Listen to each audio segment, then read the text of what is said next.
রিসা বাড়ির পাশের পুরনো রাস্তা দিয়ে হেঁটে যাচ্ছিল, যেটা কখনো হয়তো সে আগে ব্যবহার করেনি।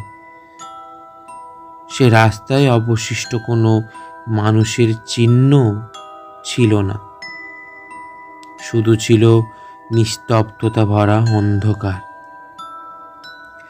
হঠাৎ এক জায়গায় সে এসে থামল, কারণ রাস্তার শেষের দিকে একটা অন্ধকার পথ চলে গিয়েছিল, আর তার মধ্যে যেন এক অজানা টান ছিল।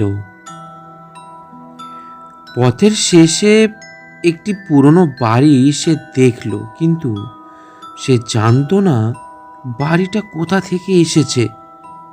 দরজা খোলার সাথে সাথেই বাতাসের ঝাপটা এলো, মাঝে মাঝে ভয়ঙ্কর শব্দ যেন ভেসে এলো।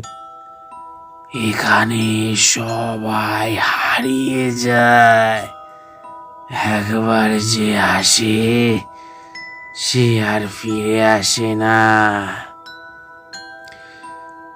রিসা পিছনে ফিরে দেখল পুরো পথটাই অদৃশ্য হয়ে গেছে। বাড়ির মধ্যে ঢুকতেই দেখল সেই অন্ধকার পথে সে একা নয়, আরো কয়েকজন ছায়া যেন দাঁড়িয়ে আছে। আর কিছু ভাবার সময় হয়নি, কারণ দরজা বন্ধ হয়ে গেল, আর রিসা হারিয়ে গেল সেই অদৃশ্য পথে।